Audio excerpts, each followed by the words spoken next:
Hi everyone, welcome to The Superficial Spirit, where we explore how pop culture affects our spiritual experiences. My name is Peter Breeze. Join me while we ask a very important question. What the hell did pop culture do to me?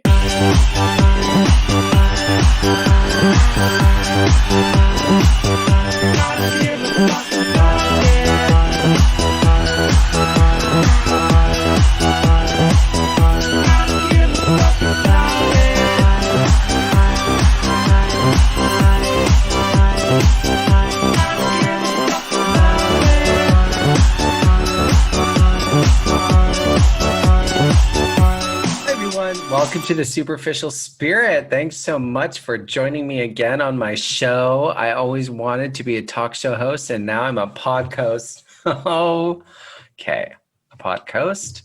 It is early on Sunday. Actually, it's not even early. It's 1 o'clock in the afternoon. But I've had a bunch of coffee, so there's no real reason for me not to be able to speak, honey.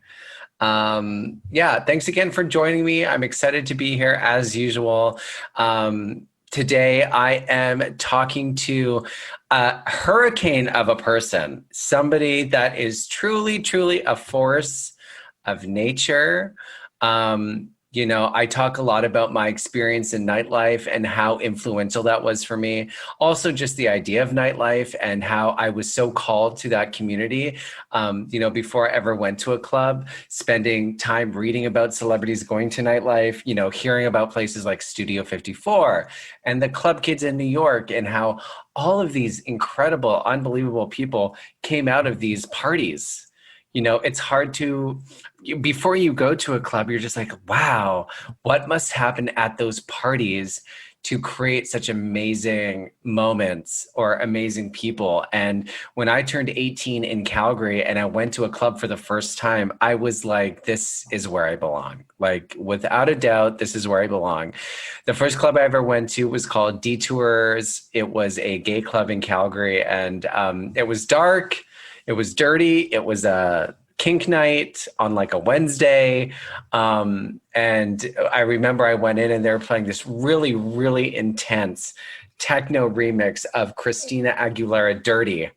And I got like a triple rum and coke, and all of these men who were like definitely double my age were groping me. And I was sort of like, dancing and just feeling like, yes, this is definitely the place I need to be. I felt like I could finally express myself in a way that I couldn't in high school or just socially. I mean, I was always pretty confident on the outside. Doesn't mean I didn't have insecurity or anxiety. But I found that nightlife was a way for me to push myself even further.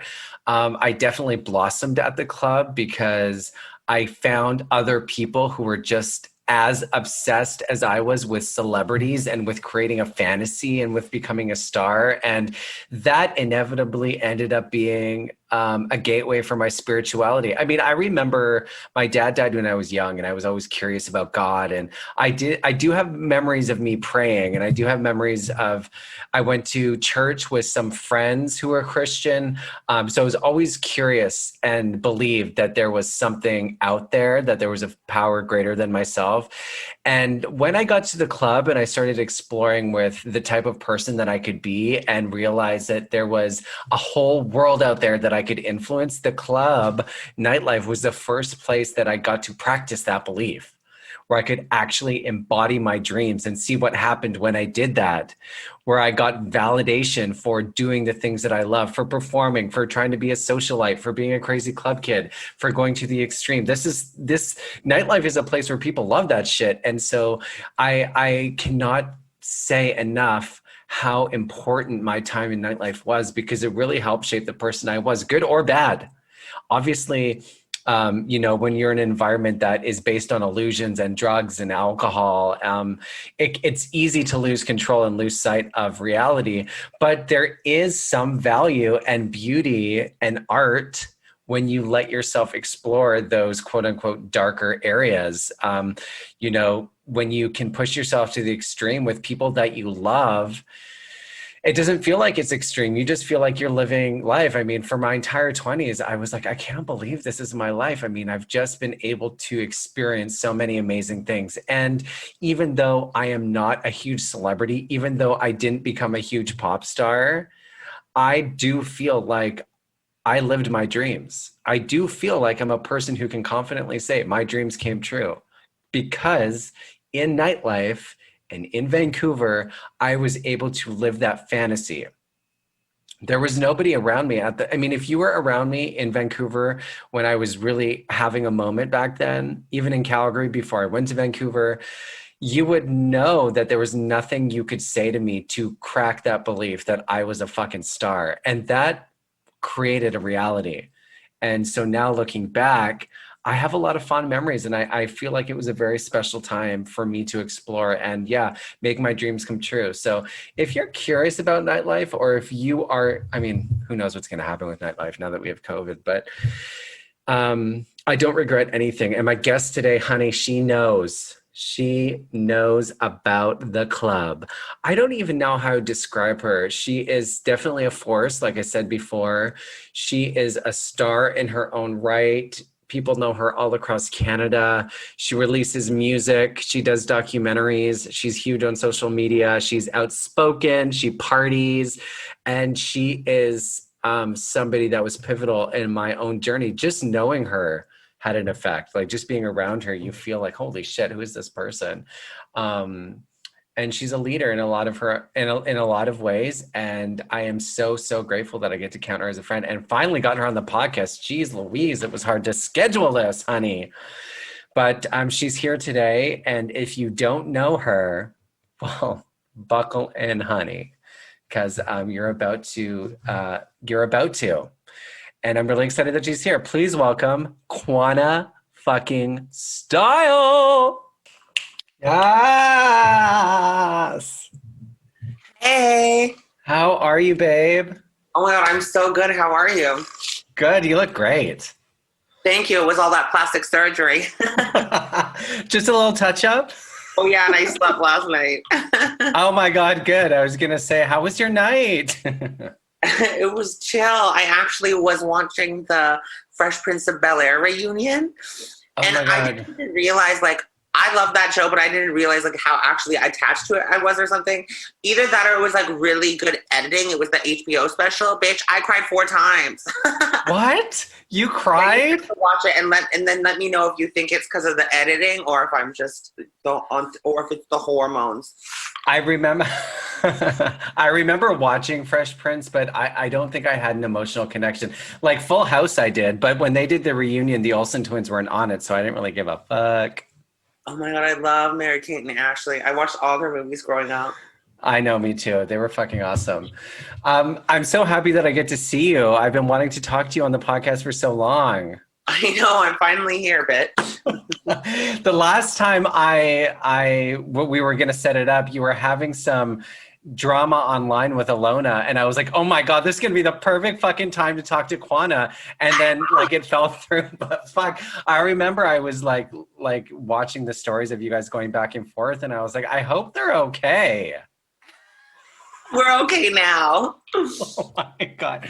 Isn't it crazy how like when you and I first met back in the clubs, like Facebook was just starting, but drama was like, you had to be there.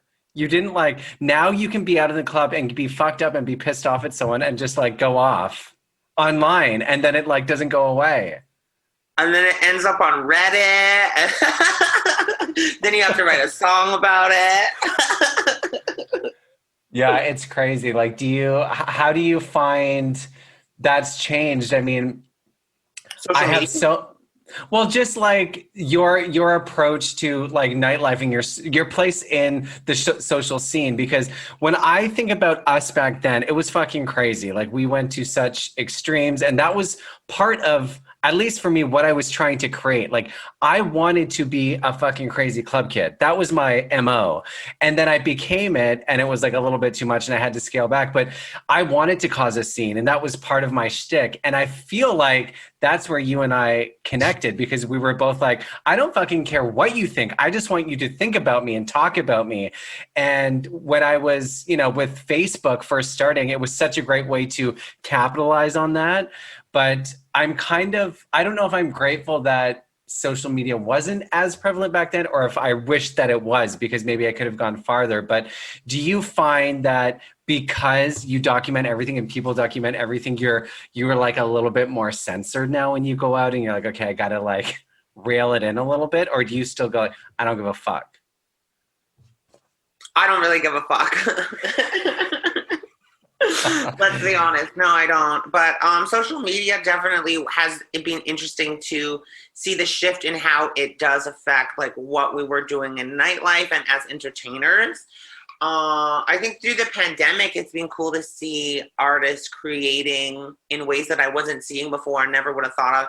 Even myself, some of the shows that I did for like festivals and stuff were like setups and concepts that never would have been even in the realm of what I would have thought of before. And like coming up with these new ways to entertain has been interesting, and utilizing social media to for people really just to get to know me better. And I really treat my Instagram story like my own little reality show, so that people feel like they know me, what I'm doing. Also, because I'm so vain and I'd like to talk about myself. Honey, yes.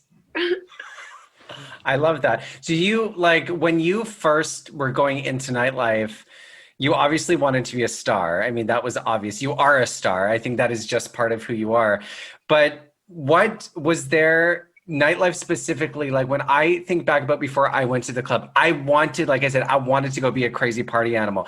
Was that something that was appealing to you too about nightlife? Like, you wanted to be that? That just came naturally to me. I didn't try. You were born to party. Consciously of it, I just did it. But honey, I came a long way from doing coke in the Odyssey bathroom. honey. Speaking of which, that was one of my favorite. I remember back in the day, that was one of my favorite Halloween costumes of you. Still so iconic. You dressed as a bag of coke, bitch. Honey. Every year at Halloween, people send it to me. And I've actually seen other people do that costume since, and people send it to me. But I'm like, bitch, that was like 10 years ago. I was so ahead of the fucking Coke bag costume trend, okay? I love that. I was so fucked up that night. Like, I like saying that it comes naturally. I wouldn't say that I wanted to like drink a lot and do a lot of drugs necessarily, but I looked up to like Lindsay Lohan, Courtney Love, and cocaine. Tara Reid when she was hot. Oh my God, with her boob falling out. Yeah. No, I'm still obsessed with Lindsay Lohan, and I don't care what anybody says. Yeah. But so you said like the partying and stuff came naturally to you, but when you moved to Vancouver, did you know you were going to use nightlife as a way to express yourself? No, I feel like nightlife I started clubbing when I was like 15 in Victoria. And I feel like that was one of the, that was around the time I transitioned as well. So it was harder in school for me because I kind of felt like I was living a double life, and going to school, I was more, believe it or not, I feel like I was more quieter, reserved, introverted. And I think it stemmed from not having the confidence that I do now. And nightlife, in a weird way, actually helped me find myself in my footing as to who I am when I was figuring myself out, growing into myself. It helped give me confidence and figure out who I am and realize that there are people that I can relate to outside of school.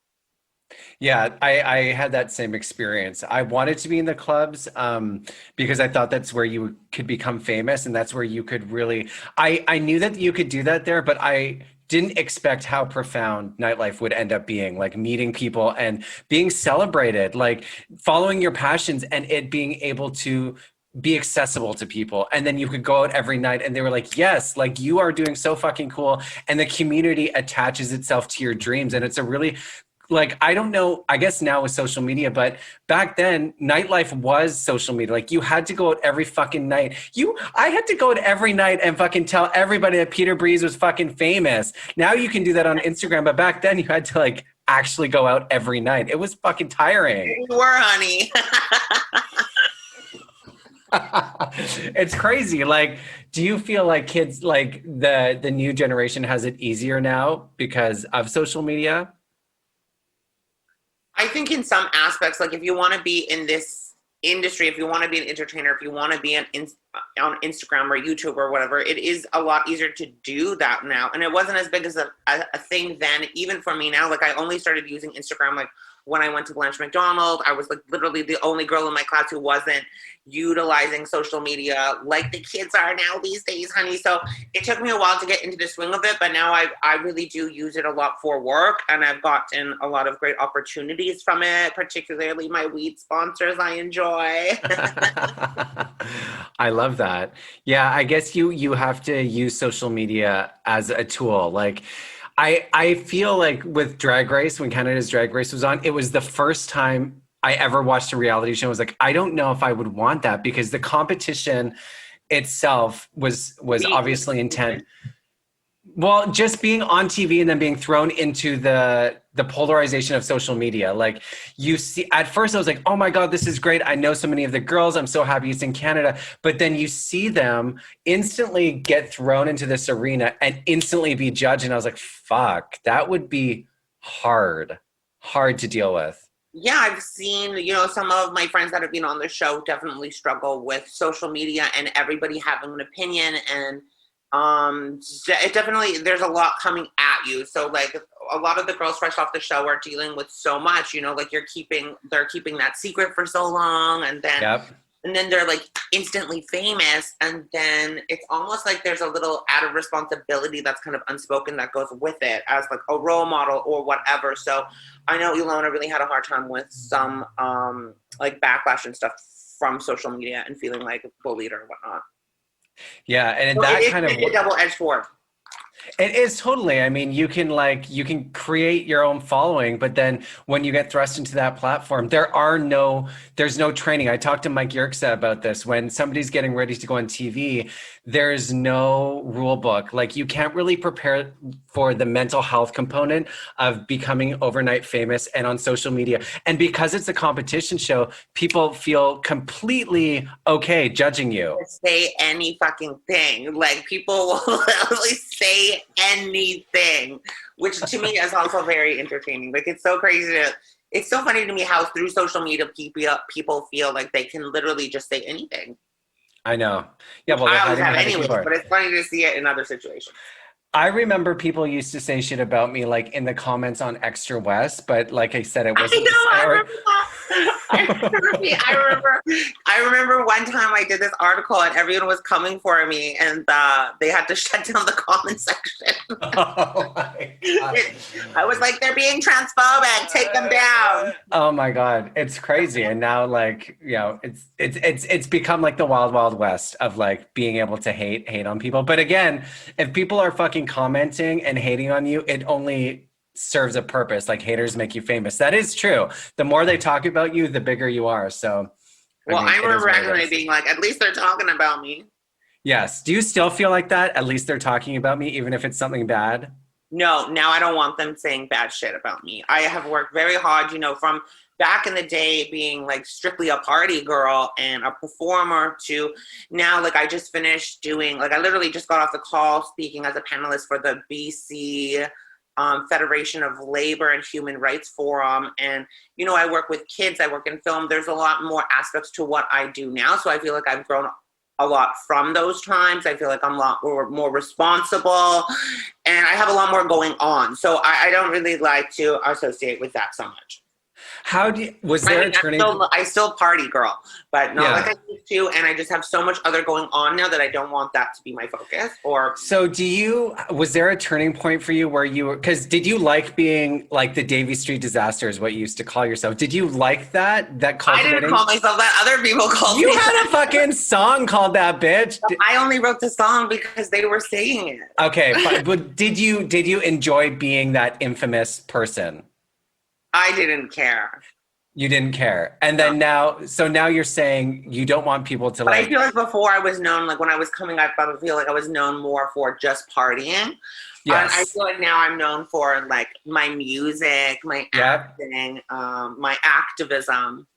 Yeah, I've definitely noticed a difference in you. Like it's cool to see your journey from like the party girl to who you are now because when I was thinking about your introduction, I was like, I don't really know how to describe Quanah because you do so many things now and you are in the media a lot. Like you are a musician, you got great music videos, you had that Wow Presents series, which I remember when you posted that fucking picture, bitch, and it was like you were in front of the green screen and you checked in at Wow Presents. I was like, what?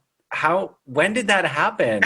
And you were like with James St. James and you guys sent me a selfie and I was like, how is Quanah in Hollywood? Like, what the fuck? It was so cool. How did that show come about?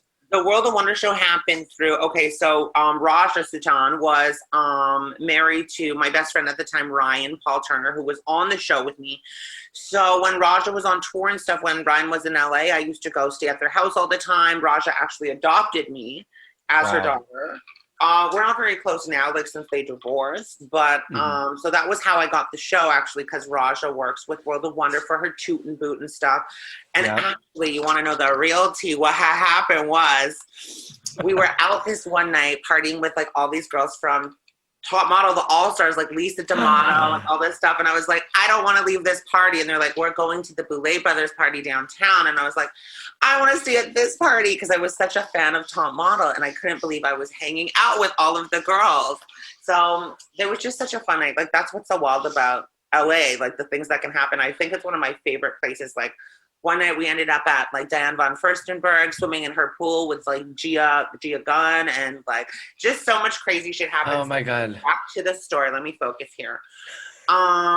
We were out. So then we go to the Boulet Brothers party and Ryan was like, Quanah, be nice to this guy.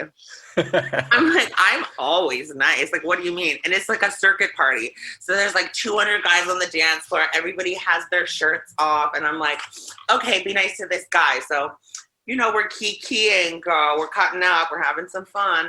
And then at the end of the night, around like 6 a.m. or whatever, they're like, oh, I'm going to get an Uber. I was like, I'll go out for a smoke.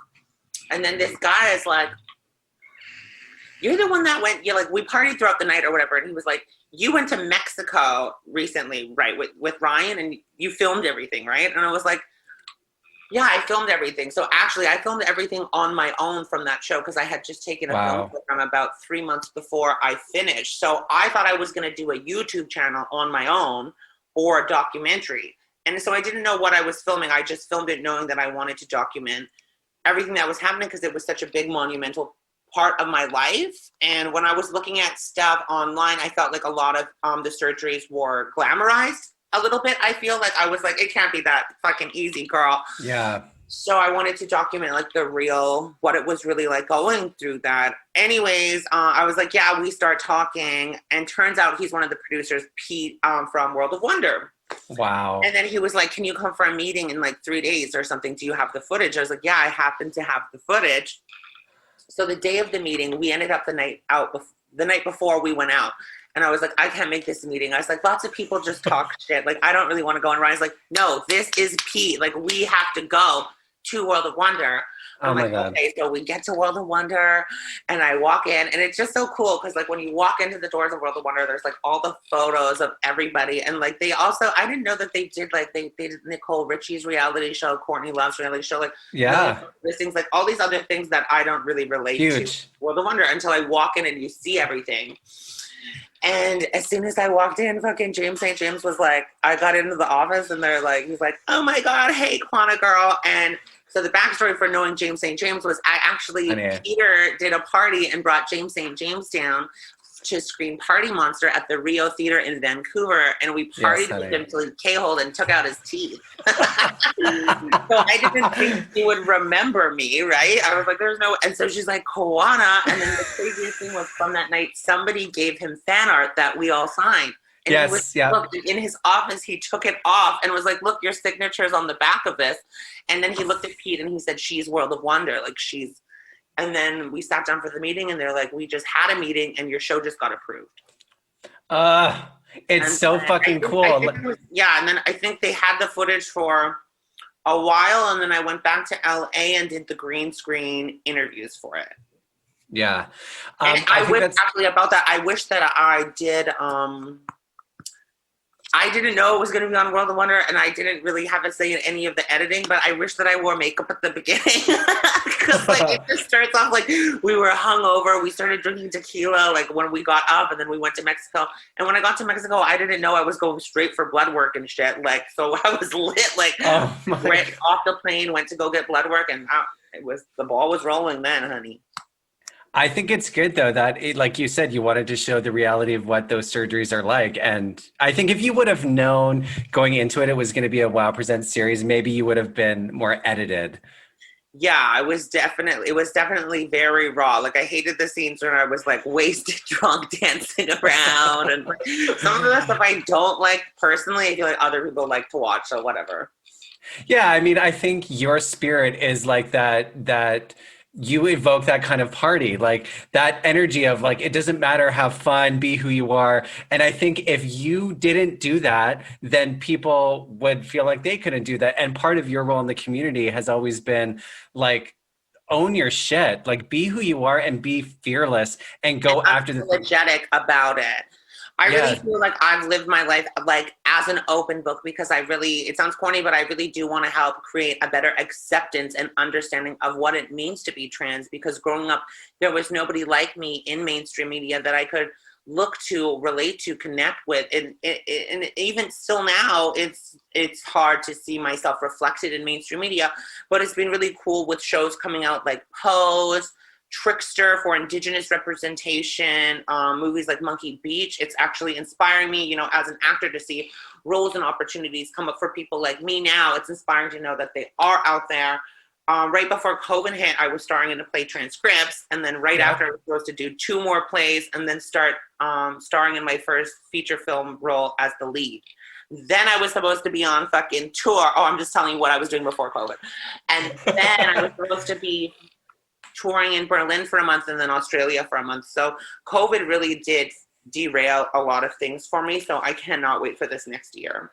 Yeah, I really felt for everybody who's still connected to nightlife and like what COVID has done to your ability to like make money and hustle and get out there is really, really crazy. But why do you think out of the people in the community you've been able to rise above and stay relevant? People still want you at the parties, you're still getting booked, you're in the media. What do you think it is about you that people are not tired of? They still want to see over and over and over again.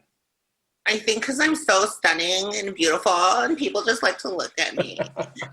I don't know what it is about me. I just kidding. I don't know what it is about me. People just want to get me drunk and party with me, honestly. And I think honestly that I'm a really great performer. Toot, bitch. Like, I don't see anybody making music like me, doing what I do. Or, I think that over the years, I've just gained a level of respect that I had to earn. And I feel like once I have the respect, I have their love. Yeah, I think so too. And I think that you make people feel safe by going to extremes and being like, it's okay. You mentioned that, growing up, you didn't have anybody in pop culture to look to. Who did you turn to then in pop culture? Like, was there any icons that you were like, you're not exactly like me, but you're close enough that I'm going to channel you? Well, one of my first idols was Tina Turner. In elementary school, I can quote that movie verbatim. Like, I don't know, Tina Turner was an inspiration for me. And, someone who struggled with abuse as a child and stuff, I really looked at her as a beacon of light and inspiration for me. And movies like Wild Hearts Can't Be Broken was one of my favorite movies about the diving horse girl who continued to dive blind. Sonora Webster's The True Story. If you haven't watched it, watch it. There's a book. So I was related to real life stories. Buffy St. Marie was an inspiration for me. And then later in life, I was introduced to Amanda Lepore probably when I was about 13. And then she was a big inspiration and an icon for me. And she really inspired me, and she still does. I really love her. I'm like happy to call her a friend now. And we've got to work together a lot over the years. So she was a big influence on me as well. Do you feel like now pop culture is getting better at representation? And do you feel like it's moving in the right direction? I feel like it's slowly but surely moving in the right direction. Again, like shows like Pose are so incredible. There's so many amazing trans actors now that are famous and people know their names. Whereas 10 years ago, couldn't name many people. You know, when I first met you in the clubs, I was still confused about the difference between drag and trans. Like, I remember asking you those questions in the bathroom stall of the Odyssey, Hanny. And even being a part of the gay community, the queer community, it was still like, what does it mean to be trans? And I feel like, you know, those stories are becoming more prominent and there's still a lot of confusion. Caitlyn Jenner coming out was huge because it was just like such a prominent family being thrust and the trans storyline was just suddenly in the mainstream media. Give her, I mean, some people like Caitlyn, some people don't, but do you feel like She's not people, relatable. I feel like it was cool to see, you know, like the Kardashians have somebody trans in their family, because I think yeah, even if people don't like Caitlyn, I think it does help normalize it a bit in society, and especially because they're the fucking Kardashians. So I think Caitlyn transitioning is good for people like me, and it did bring a conversation to the table yeah, in you know, like Good Morning America and everything like that was covered. It exactly. was opening that dialogue that I think is important. In a lot of ways, Bruce Jenner was the perfect person to transition because he was like this athlete. Stereotypical, like Yeah, Olympian, like on the Frosties box and shit. So that's what that was. totally. I think part of it is cool. I don't I really. want, I want you to be on a fucking cereal box, bitch. So do I. Shit. Yeah, I think, yeah, how crazy it is that the Kardashians ended up having Caitlyn and their family is unreal. When it comes, how old were you when you started transitioning? I think that maybe between 13 and 15. Okay. There And I is think I like, probably transitioned by the time I was like 15, and then it was hard with school. I also was, I went to, I think when I was about 15, I was like, okay, so solid in what I needed. What steps do I need to do to get there? And I studied all the HBIGDA standards of care for general practitioners. So I knew what they were legally entitled to do for me. I had read a lot. I did a lot of research and looked, you know, as much as I could at that point.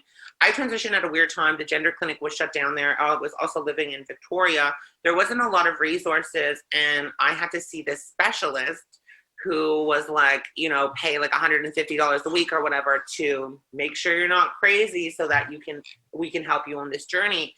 And I really thought that they were going to like hold my hand and help me walk down this path. And it wasn't like that. It was a lot of closed doors. They actually told me once I was diagnosed, I had to go through with my parents and everything each year of memories of my life, and I didn't remember how much of it I had blocked out. what? How much of it was traumatizing for me, you know, growing up in the wrong body and so much being bullied, stuff like that. So much of the things I didn't even realize how much I had blacked out as a way, I think, to protect myself. So when I had to look back at these memories and think of each year, it was really hard because a lot of the memories I feel like I buried down.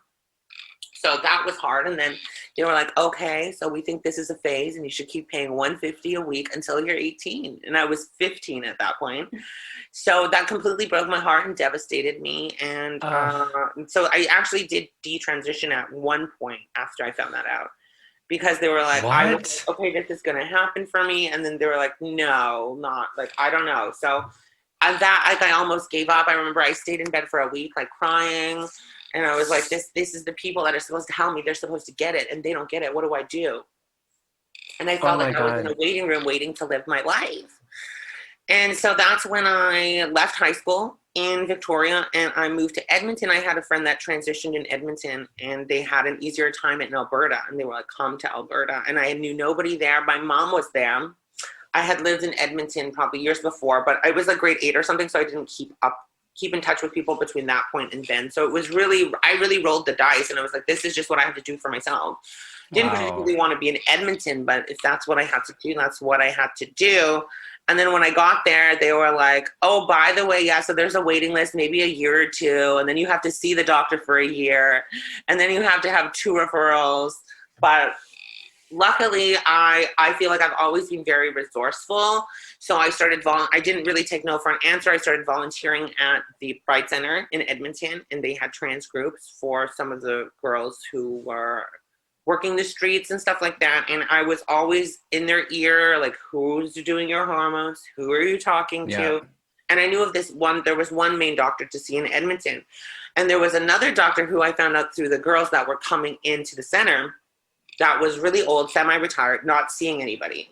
And I bugged him for probably 3 months straight. I befriended all of the girls and had them each go to bat for me at their appointment saying, you need to see Quanah, you need to see Quanah. And I was volunteering as a receptionist, befriending these girls, trying to get in this doctor's ear. And I called every week until he saw me.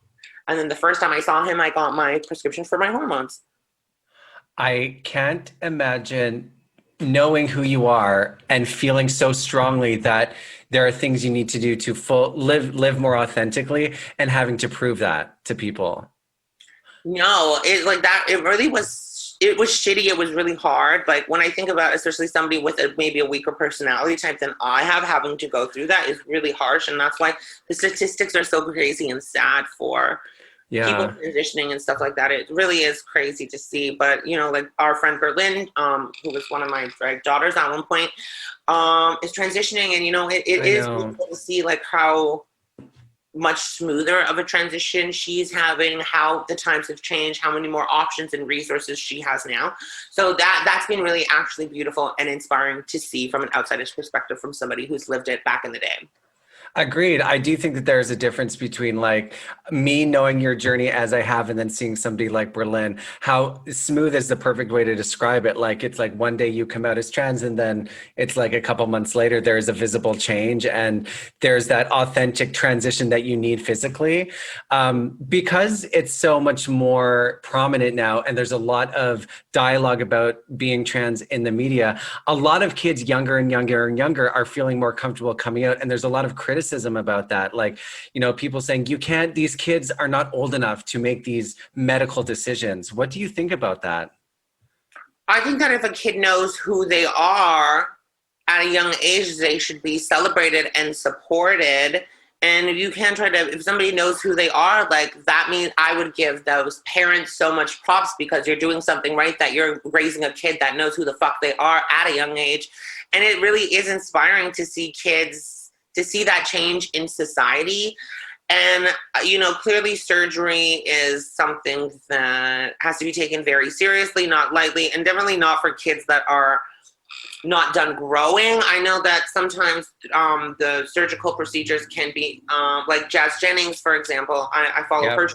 Jazz had done, been on her hormones and testosterone blockers, which affected her surgery outcome. So that was harder. So I would think that's where my mind went, like making sure that you develop enough to ensure that your surgery can be successful and so you don't have complications and stuff, which I've seen happen sometimes when younger kids have had surgery. I think that was one of the first times actually in her case that happened because she didn't fully develop. And then when she had the surgery, she Wow. had complications from it. So that would be a concern, but definitely not a concern in them living their truth or, you know, being able to wear what they want to school, feeling supported and validated in their identity is important. I think there's such a huge difference too to be like, I support you, whatever you identify as is okay, like as a parent, and we need to wait until you're done growing to do the surgery, but whoever you are is okay, and we'll get there when we get there is such a And I totally positive support the message. blockers. Like I wish that I had blockers when I was a kid. I know that it would be so much easier um, to have had that support earlier in my life, and as well for other girls transitioning. So, but it is cool to see people feeling comfortable and knowing the differences in gender pronouns and identity. Like my little sister is like 11 and she's like a trans advocate. Basically, she's always Oh, posting about so much stuff about non-binary. You know, I watch my little sister's Instagram feeds and they're very kind of outspoken about it and supportive of it. And it's so cool to see like their little cis straight girls in Victoria and how they talk to their friends about it is so cool to see on there. It makes me proud. yeah, I love that. It's so cool to see the younger generation taking advantage of like the people who came before them. I love like when I read about trans stories, I feel like there's something innately spiritual about like identifying as something that is not physically seen by other people. Like you know that there's a part of you that's inside that needs to get out, and it reminds me of like, you know, it's a kind of self-actualization, but like when you are growing up and you're just a young kid and you're like, I am something other than what I see in the mirror, that is such a wild experience. I can only imagine. The only thing I can relate it to, and it's not even comparable, is like going into the clubs and creating the person that you want to be and being bright and colorful and outrageous and fearless, and then having that manifest in reality, which starts as an intention and then it comes, is so fucking powerful. And I think being trans is like the ultimate expression of that, of like telling people who you are, channeling it, and then bringing it out. And I also think trans individuals are some of the strongest people that you'll ever meet, you know, like having to fight to be who you are, not, you know, being sure of yourself, fighting for, not backing down, not giving up. You know, there's so many admirable strengths that I think trans people embody. Yeah, I think you are one of the strongest people I know. And you know what, Quanah, honestly, when I've been watching you, because I haven't been in the club scene for years now, and when I watch you, I'm so impressed by two things. One is that you've managed to stay in the game and relevant without burning yourself out. Because when I look back, I'm like, how the fuck is that possible? And two, now that I'm talking to you, you seem so much more balanced and grounded than you have in the past. And part of that is just growing up. We were kids and now we're not. But how do you achieve that balance of like, I still fucking party and I stay out till dawn sometimes, and I'm a serious artist, and you need to see both sides of that. How do you fucking do that? Well, COVID made it easier, but also it's priorities, you know, like I still like to party, but I know some people that the partying can affect their goals or their life. And I've always been so goal oriented and career driven. And that really is my priority over partying. So I think that's the difference. Like if your first priority is partying, then that's going to fuck you up. But I feel like it has been, a platform or stepping stone, I'll say. Yes, I think that's a great way to put it. It's something that you use to your advantage to propel you forward. Going back to the trans, representation in the media, it is becoming more prominent, but I still know people in my life who are still extremely scared of the process of like just identifying first to themselves and then maybe to their close circle that maybe they are in the wrong body or they are trans. What do you suggest for people who are struggling and, you know, see somebody like you or Berlin on social media and know that there is a way to live more authentically, but they're too caught, they're like, it's a prison. They don't know how to articulate it. Really need to just remember that we all have an inherent value as human beings. We're all worth the same. And you can't really care what anybody else thinks. You have to be you have to reassure yourself, basically. Because I remember like something that people don't see now that I really struggled with when I transitioned was actually being in public. Like when I was 15, 17, leaving the house gave me severe anxiety. I would have a lot of panic attacks. I didn't like going to school. So it did affect my life in negative ways, you know? And then the main thing that changed that, I think, was my confidence. So, you know, it sounds cliche, but honestly, like confidence goes so far. And it's like, if you believe you can do something, you can do something. If you don't believe you can do something, you won't be able to do it. Was there a turning point for you that you can pinpoint when you were like not confident and then you became confident? It definitely wasn't something that happened overnight. I think I think it was, I think for me, I had that validation through my gender confirmation surgery. And it wasn't even something that people could see. It was validating myself in my own identity, made me stronger in who I am, which made me more confident. Right. Now that you, like I said, you do so much, you keep yourself busy, even during COVID, you're like, still got shit going on. Are you like, is there a specific image in mind or an idea of what you're working towards, like a pinnacle of success or a creative pinnacle, like you want to win an award or you want to be on a show? Like, is there something specific that you think about all the time that you're working towards? I just think that I want to create, I do want to act more. Like I said, like before COVID, I felt like I got on this role where I was like, I want to do this. And I worked really hard on it, you know, and I felt like I was finally seeing it starting to pay off and getting these opportunities, and COVID fucked it up. So hopefully those things will come back around. Hopefully those things will come back around. I would like to act more and be taken seriously. I would love to do a dramatic role. I would love to be a series regular.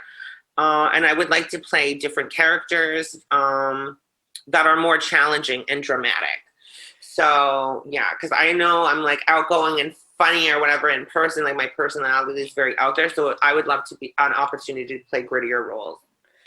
I remember when I was an agent and all of the trans roles were prostitutes. And like How many times I got offered to go, or how many times I remember that show Psych. I had like I think like 4 callbacks for or something. I remember. Like, we absolutely love you, but then we want you. We just have one note. Can you drop your voice to represent real trans women or something? And I was like, what? I dead ass walked out like at the big studios in North Bend. Like they said that to me in person, and I was like, I am a real trans woman. I have never spoken like that. And I don't even know, I don't remember what I said, but I snapped and walked out. And I was like, you can't pay me enough to deal with this shit. Was that an audition that I sent you to? I don't know. I don't think so. Oh my God. Oh God, that's so bad.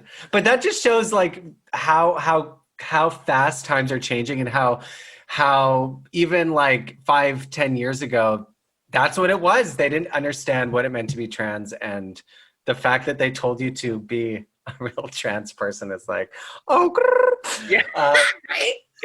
To lower your register to represent real trans woman. Yeah. You were wrong thing to say to me. Didn't book that. Oh my God. I remember I don't remember. You were in the CBC series about drag queens. What is it called? Drag artists. Canada's a Drag. I was on season 2. Canada's a Drag. And so I remember seeing that, and I was, I guess, not surprised, because when I look back, you obviously do drag, and I've seen you do that. But it was interesting to me that like a trans woman doing drag, I'd never heard you describe yourself as a drag performer before. In fact, I think I remember the opposite of you being like, I'm not a fucking drag queen. I was against that. Back in the day, like most girls would start as drag, transition. Like usually that's like I'm generalizing it, but I know a lot of girls who started doing drag, transitioned, stopped doing drag, or some of them have continued. Like Jaylene is an amazing trans woman, have always been an integral part of the drag community and of our communities, like pillars of our community, you know? Mm-hmm. So for me, honestly, I feel like I always identified as a singer, because when I was younger, before I transitioned and stuff, I wasn't performing. I don't consider what I was doing drag at that point. And I feel like when I was figuring out my identity and who I am as a trans woman, it was confusing for other people, or like where I'm from up north, when I was transitioning, people just thought I was always in drag or whatever. So to me, it was like, I was like asserting myself that I wasn't doing drag back then, because I don't think I was. Like, I don't consider what I was doing drag. I really feel like when I really started embracing that more is after I went to makeup school and started playing with my looks and incorporating more elements of drag into what I do as an artist and performer, as an entertainer. I don't consider myself somebody who started as a drag artist. Love it. Love it. And also it's marketable for me. I know. I was like, you didn't identify as a drag queen until they're like, do you want to be in a show about drag queens? Like, I am a drag queen. Yes. I am a drag queen. Would you do Canada's Drag Race? I would be scared to. I feel like everything that I do, I would be worried about how I might come off, or if I would be the diva or the bitch. Oh my God, of course you'd be the diva. Your bookings that are outside of drag. So that definitely crosses my mind. Also, if I had the opportunity and the platform, I wouldn't say no. Yeah. Are you motivated by being famous? I'm motivated by being successful. I think back in the day, I did want to be famous, and I didn't know how I wanted it or what that meant. Do you know what I mean? But now I know who I am, and I know that I am an amazing artist. Like, I'm an artist. So I just want platforms to continue to showcase what I'm capable of doing, and then rubbing it in everyone's face. Honey, I think you would be great on like a reality show of any kind. World of Wonder was close, but when I saw you on CBC for Canada's a Drag, I was like, I wonder if she's gonna go for Drag Race, like Quanah style on Drag Race. What did you think of the show? I think that would be great. I think a lot of people would, if I did that, a lot of people I think would be shocked and surprised. And I don't know. It's really interesting. It's hard to see myself in, when I see, like my drag daughter Ilona was on the show, my sister Scarlett. So to see them on the show has been really cool, like a dynamic, because that show is one of my favorite shows generally. And then, I've worked with girls from the show or whatever, but to have your family on the show and be like sending them off, and like I was there when Bobo left, stuff like that. So it's like been really an interesting dynamic to see. And the show has been interesting as well, because some of the girls who were known for as like the higher top girls on the show, it wasn't really like that. I know. So it would be an interesting dynamic. I'm definitely curious to see how I would handle it. I would worry about being a diva or not wanting to do certain things. Like when I want to do something, I won't do it. So like same with like when I think about like Big Brother or something, I'm like, could I do that? And I was like, I don't think I would do certain things. So then you can't really play the game if you don't want to do everything. I don't know.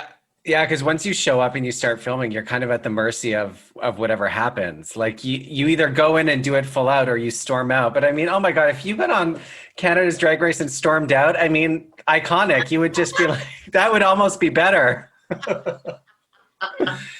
What do you think of like the new generation of like queer pop stars that are coming up, like Kim Petras, Troye Sivan? I love Kim Petras. It's so cool to see her in mainstream media. Like I said, they were so underrepresented that when we have an icon like her come along, like I feel like we really value her, and it's cool to see how appreciated she is and loved by our community and now by everybody else too.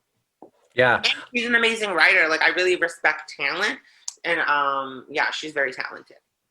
You did something with her, or you were around her, weren't you? Scarlett opened for her? Was it you or Scarlett? Kim Petras? Yeah. I think that was Scarlett. Oh, okay. I love Kim Petras. I remember when I saw her on World of Wonder, I had no idea she was trans. I had no idea who she was. And her music is so fucking catchy. And she had fucking Paris Hilton in like her first music video. Which is so iconic. I know. But no, she's really cool. It's been cool to see what she's done with her career. And she actually does a really good live show, which I miss. I miss live shows. I can't wait for the shows to come back. Like, where my mom sucks, I don't think I'm that girl. But I did really like I was lucky that I was able to work through the pandemic, actually. How do you find like the digital performances? Do you like them? No, I hate it. I think it's really annoying to perform to your phone, but some of the cool things I did get to do through the pandemic was working with like the Transform Festival, and like I did a Music BC show with Snotty Nose Res Kids, stuff like that were pre-taped, but still live shows that were pre-taped. I like doing that, especially when I was given budgets to come up with concepts and stuff like that. Like one of them I did, I think like a 40-minute set, and at the end of every song I'd clap my hands, and when I clap my hands they'd flip the screen like this. When it flipped back around, I was in a different outfit. Oh my God, I love that. So like, when else would I be able to do that, right? So that was cool. Do you think that, like, how do you think this is going to affect performances moving forward? Like now that drag performers and people like you are used to, or maybe not used to, but are comfortable doing these online performances, do you think some people will stick to that and not go back to clubs? I think some of them will, but definitely when we're allowed to, those queens are going to be banging on those doors, honey, fighting for those bookings. Oh my God. What do you think of the anti-maskers? I've been seeing some videos of the Vancouver. Are you an anti-masker? Fuck no. Okay, good. Oh my God, no. Once you looked at me and I was like, oh God, what did I just do? One of my friends I don't know if I can spell this to you. I'll say it. Maybe I shouldn't. Don't just fucking say it. One of my writers I was working with, I'm like checking his Instagram one day. He is like all like, stand with us, like fucking blah, blah. I was literally like, Scarlett, we can't work with them anymore. It's crazy. It's just, I don't know. It's just, I just don't understand that. Oh my God, actually funny story. So I live in Yaletown now. And okay. You do? I know, whoever thought I'd be a Yaletown girl. Yeah. I was actually on my way to a protest that my brother Jeff was organizing for the pipelines. And I left my house and I'm going to go to the SkyTrain. But when I get to this SkyTrain, there's this woman walking out and she has signs. I don't read the signs. I'm like, are you going to the protest? And she's like, yes, but not realizing we're talking about different protests. I was like, I thought it was on Commercial and Broadway. She's like, it's at the art gallery. I'm going now. Come with me. I'm like, okay. This white woman and me just walking, we're just talking. We're talking about the day. I go with her and I get there and I'm like standing around. I'm like, this is busy. There's like so many people here. And I have a mask on. And I'm like, people here. I'm looking around. I'm like, where are all of the indigenous frontliners? And I was like, where is everybody I know? And I'm looking around and then somebody comes up, tries to hug me. And they're like, give hugs, not masks. I was like, do not touch me. And then I backed up. I realized what was going on and that I was at the wrong fucking rally. And I was like, how the fuck does this happen? I shouldn't have smoked that blunt before I left the house. Oh my God, that's fucking hilarious. Yeah, so that was the time I ended up at the fucking wrong protest. It's pretty crazy, like going online and seeing people that really personally have views about what's going on that are so out there. I don't want to judge people for like what they believe, but I know I've gone on Instagram and been like, I'm surprised that certain people are anti-maskers or they really believe that COVID is like a government conspiracy. And I've been like, no, I even have like had cousins say stuff to me and I'm just always like, well, I don't see you enough to fucking say anything. I'm like, right. Yeah, it's crazy. What, looking back out of all the things you've done, I'm curious if there's like a pin, like something that you look back and you're like, that was really fucking cool. Like one of your favorite projects or performances or moments in your career so far? There's been so many. I think performing in Dundas Square is a highlight for me. Getting to open for Biff Naked, for Peaches a few times. Snotty Nose Res Kids, the World of Wonder show, the CBC show. There's been so many like amazing opportunities. It's just one long highlight. Well, hard to decide, really. Okay, what about a moment that you were like cringeworthy that was like maybe not what you expected, but you learned a lot? The World of Wonder show, I feel like, gave me lots of cringeworthy moments. Like, when I watched it, I didn't get to say in editing. So when I watched it, I'm like, oh, God, what are you doing? So that I didn't really like. I also shot a pilot for a TV show called The Switch that I did with Julie Vu. Yes. So we actually did the pilot that got it sent to whatever. When they got the funding or whatever, we were in the show, and then we didn't do the show because we had to do man drag and play our characters pre-transition, which was so hard for us, like bind my breast down, put me in man clothes, a wig. I didn't realize how I was preparing myself mentally, but I didn't prepare myself in any other way. So when I had to physically do it, I was like, oh! And like literally, I almost walked off set. Like, I don't know. You love walking off sets. I've walked off a few sets, but that particular one was hard for me, and definitely it was hard.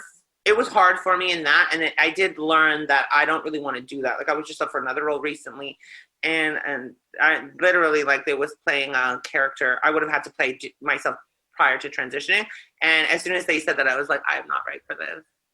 Well, so the good thing about a lot of times when you do things you don't want to do or do something and then realize you don't like it, it really helps you know what you like, what you don't, what you will and won't do in the future, and help assert your boundaries. Exactly. It gives you, and I think it takes experience to say no to things, because before you're just like, yes to everything. Yeah. Yeah. And then you learn to say no. More picky and choosy.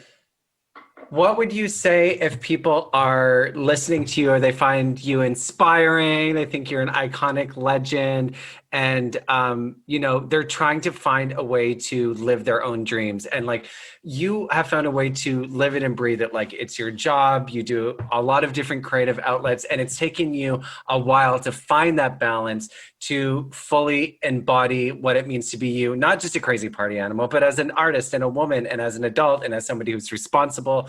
And what would you say to somebody who's like on the verge of just beginning, and they want to be crazy and they want to be wild and they want to be a star, and they have that fucking reckless energy of youth? Like you had it, I had it, and then you go out and you do crazy shit, but they ultimately want to be somewhere similar to where you are. What would you say to them? you really have to work hard. And I feel like where I got to in my life, in my career, there was nobody ever that came before me that was ever like, oh, I can be like her. It was like completely self-driven and it was completely self-driven, and it was out of belief in myself. Like, even still now, what keeps me going is like, I just believe in myself, and I feel like I'm destined for bigger and better things, and I want to continuously just keep going. You know, that's the goal, is just to keep working, to keep booking, to keep doing gigs. Like, that is what I want to be doing for the rest of my life, and I've managed to do it. And it's sometimes, if there's not opportunities for you, you have to create them for yourself. Yes, create your own opportunities. And thank God Like my somebody music, like nobody was banging down my door asking me to sing. I made my albums happen. I wrote, I worked with people. I think also in this industry, it's so important to surround yourself with people that are better than you, that can help you grow. Because if you're surrounding yourself with people that aren't where you are talent-wise or whatever, that can actually bring you down. So I think to be mindful and cautious about who you surround yourself with in work, and generally, like who you want to give your energy to, what these people bring to your lives. You have to be very mindful about who you surround yourself, the energy that they give to you, what you're getting from it. Yes, the energy exchange. Keep it clear. Keep it Yeah. peaceful. Who actually said something very similar to that is Carlotta. She was like, because Carlotta does a great job of keeping the young generation around her. And she said, you have to constantly be connected to what's up and coming, what's fresh, and people who keep you on your toes. Not people who just tell you you're amazing, people who push you to be bigger and better. What? I said, that's good too, though. Yes, you need to have the balance, the yes people and the people who push you. Well, Quanah, thanks so much for fucking coming on my show. Finally. Oh, wait, I'm not done yet. I have something to say. I'm plugging shit, bitch. Okay. Sorry, gotta go. Bye. Okay, so I just have to quickly say I'm working on my new album. It's produced by D. Metz, Darren from Snotty Nose Res Kids. I'm working with Quinton, Frushtra. I have so many talented people on this like lineup. JB, the First Lady, Logan Stats, Juno Award winner Murray Porter. Like this lineup, it's my dream album. Everybody that I said yes to, I walked away from the label. I was working with Wet Tracks. That was a ballsy move. It's my first time going independent and like choosing to do what I want to do, focusing on the music I want to create. My first single off that I just shot the music. Glow is coming out. I felt like I got to live my 90s rap star video. I saw that fucking picture. It looks amazing. And then actually before that, it's getting edited right now. Before Glow comes out, Glow will be out, I think, January 1st. And then coming out soon is Where Do We Go From Here? I love that song. Edited and by an amazing person in LA, Miss Brandy. So I just can't wait for this new music. This, because I can't do shows, I'm really focusing on my album. It's going to be 17 songs. And if you haven't heard my music, check it out on Spotify. I have around 60 songs on there now. My favorite song of yours is Beat of My Heart. I still listen to it. It is such a fucking banger. When I first heard that song, I was like, this is it. This is Quanah's, this is the perfect fucking song for you. It was like mainstream, but still very you. And it's so fucking catchy. Thanks, Jem just performed it on her show. It was what? I didn't know that. Did she know the words? She did. I can't wait to hear your new album. What is it? Is it like super poppy? What does it sound like? It's a completely new vibe for me. Like my first album was my love letter, my homage to 90s bubblegum pop with a sprinkle of Little Kim. I followed that up with a Savage EP that was a lot raunchier, but I realized it's really hard to get airplay, waking music like Cupcake and stuff like that. I really love, and I love to make music like that. It comes out of me naturally. But this new album is a lot different. It is actually R&B and hip hop, and I will be spitting bars on some of these tracks, honey. Oh my God. What does that mean, spitting bars? Rapping. Love it. Oh my God. And for Glow, like, when is that coming out? Did you just say that? When is it coming out? Glow, actually, so I know I said I'm going independent, but I did get an offer from a label. So Glow is we're negotiating contracts. So I think I'm signing a deal with them for the single. So I can't know what I can say right now, but it will be out hopefully in December. I fucking can't wait to hear it. It reminded me of Janet Jackson with that what's that with Busta Rhymes where they're all metallic. That's what it Yeah, looks no, like. Bobo sent me this meme and it was like, why does every rap star video look like they're inside a cheese grater? And then literally I like one of the shots like that I did in the video, like one of the sets literally looks like that and we just couldn't stop laughing. But I was like, yeah, I'm happy with it. I'm happy with it. I can't wait to have that moment. I can't wait to see it. I'm so proud of you, Oh, Quanah. You're doing so good. thank you. So where do we go from here? Ilona and Bobo helped me shoot it. We shot that. Actually, when they shot their promo looks at Ilona's studio, I didn't want to go. I was like, I'm staying in, blah, blah, blah, blah, blah. And Ilona was like, you can pull any look you want and we'll help you film something. Like, I think she meant photo shoot, but then I was like, well, we might as well shoot this video. So when I did 3 looks, we shot at the studio and Bobo was sitting on it for probably 4 months before I just sent it to an editor last month. And so that's how that video happened. And then with Glow, everything with Glow was meant to be. Like we did that song and probably wrote it in like an hour and a half maybe. Like went to Darren's one night, cranked that track out. The videographer I was a fan of, he was reached out, I wanted to work with me. The sets were all done for free, sponsored because wow. Instagram posts. So I feel like everything from this new music is just meant to fall into place naturally. And I think it's all literally because I believed in myself. Like I walked away from a deal being like, I don't want to do what you want to do. I don't want to be a puppet. I want to be in control of my narrative, what I'm saying, what I'm doing. So I was really like, everybody was telling me to do it. My manager, Bobo, everybody was like, take the deal. And I was like, no, bitch. And then luckily everything seemed to work out. So I can't wait for people to see the like new Quanah who's come into her own musically and as a writer. I think that's fucking awesome. And it's hard for me to believe that somebody thought that they could try and control you. Like, have they met you for more than 5 minutes? That's crazy. And it's funny that I work with them that long, but bye, bitch. I'll have fun over here. Okay, well, fuck, I can't wait. Thanks for stopping by. I hope you come back soon. It's been so nice to catch up and see your I know. I love you. Ditto. I love you too. I'll talk to you soon. Thank you, Peter. Bye.